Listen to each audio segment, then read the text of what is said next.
Let me begin by asking you a simple question. Where do we live? Do we live in a city?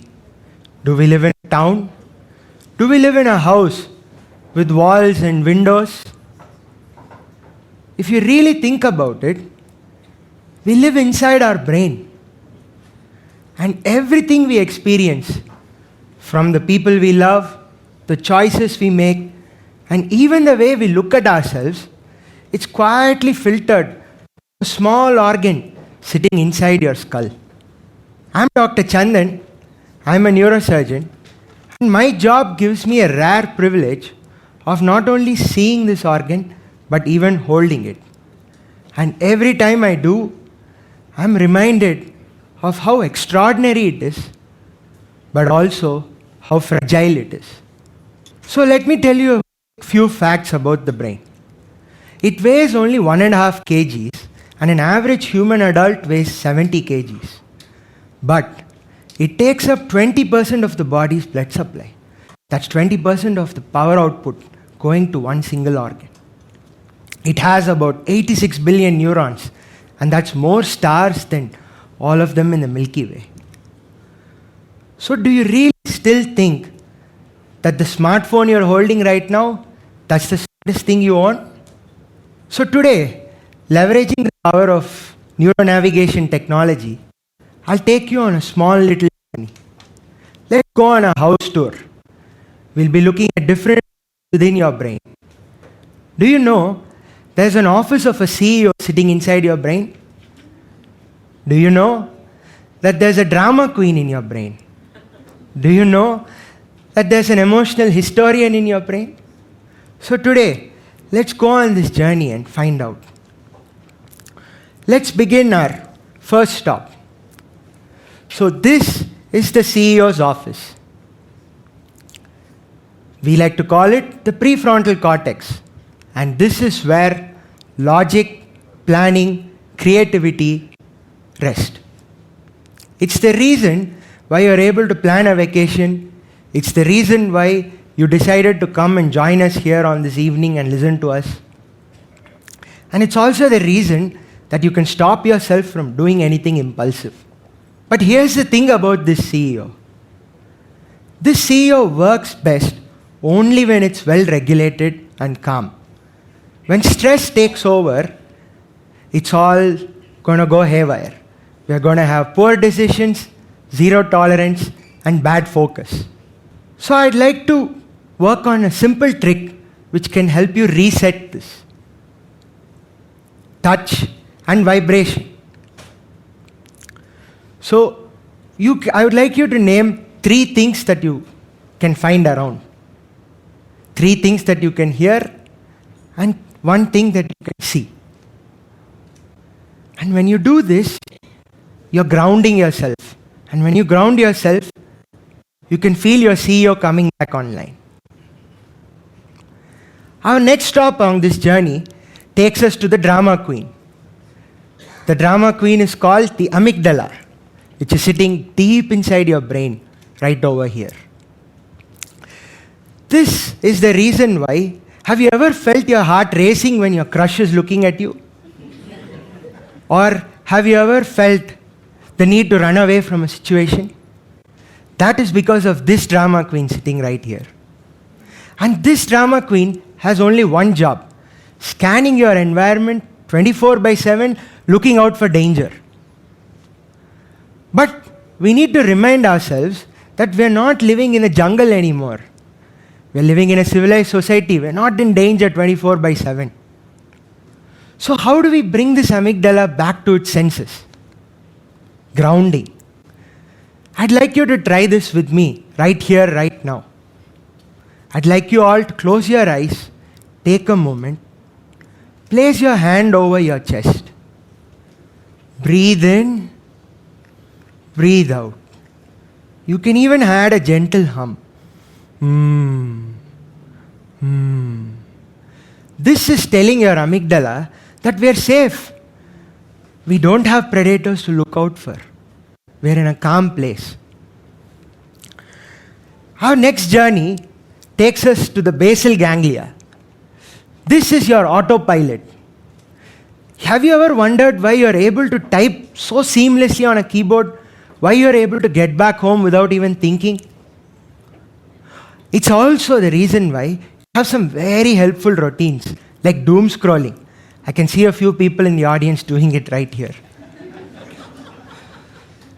But like with everything else, we need to regulate everything that's going on in our brain, don't we? So there's a simple way that we can control this. You need to change the triggers, change your habits. How do we do this?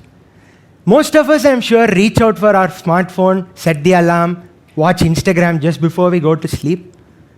I'd like you to try this. Instead of reaching out for your phone, take a book, read it just before you go to sleep. And as you keep doing this over a period of time, the habit will stay. The cue changes, but the habit stays. So when you keep doing this, the next time you're about to crash or go to sleep, you won't be reaching out for your smartphone anymore. You'll be reaching out for that book. And the next thing is a very important thing. I'm sure we all have certain smells and certain songs that transport us back to a particular memory.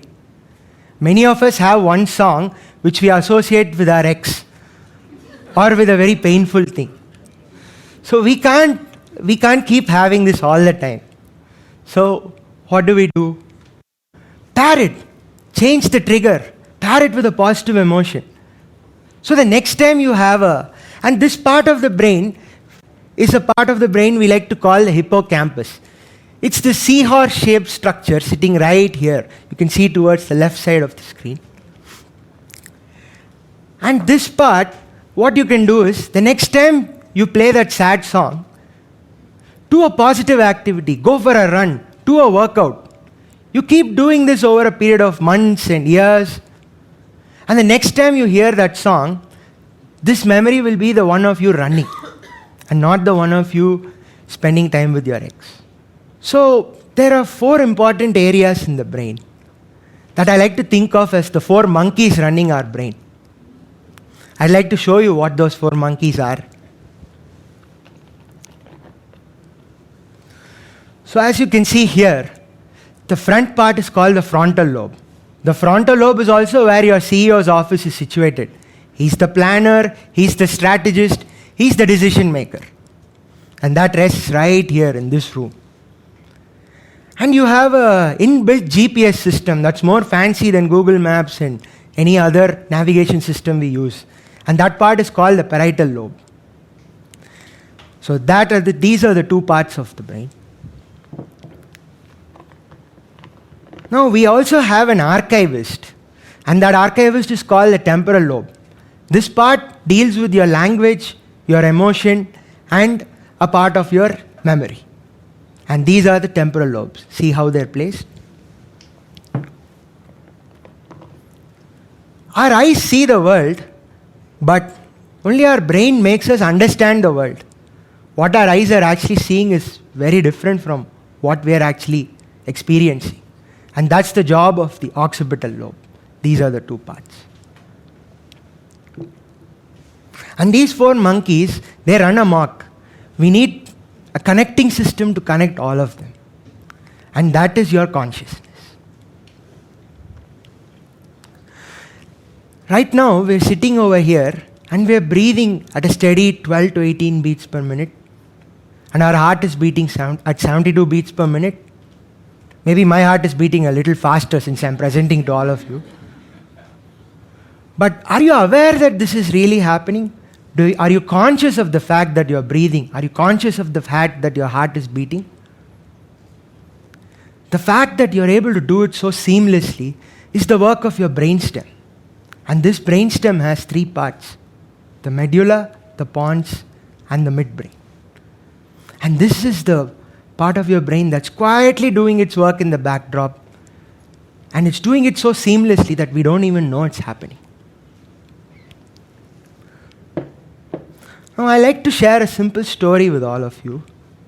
So one evening, just when I was heading back home, I sat in my car, ready to drive home, beating the Chennai traffic, when I got a call.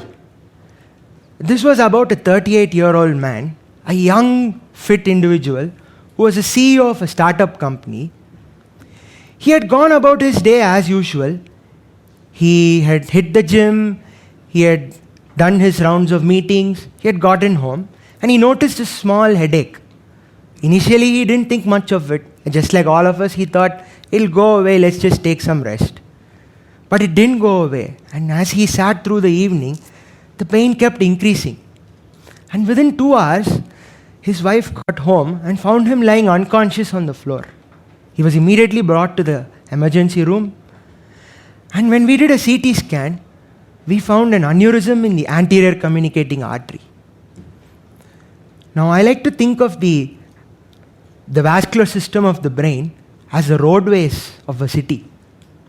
Now, imagine a small swelling or a small bump in one small gully of the city is causing the entire city to come to a standstill.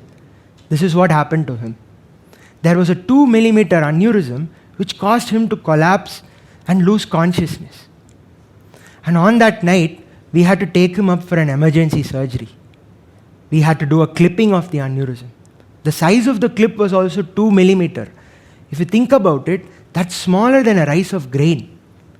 But that was the difference between life and death. And after we did the surgery, it took him 3 months to recover. He had gone into rehab.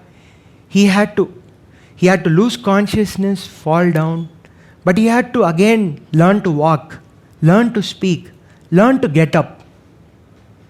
And after 3 months, he was finally up on his feet, and one day he suddenly walked out of the room. And this particular case got me thinking how extraordinary this organ is sitting in our skull, but also how fragile it is and how resilient it is. That no matter what problem we are faced with, we are always able to find a solution and come out of it. Remember how resilient your brain is.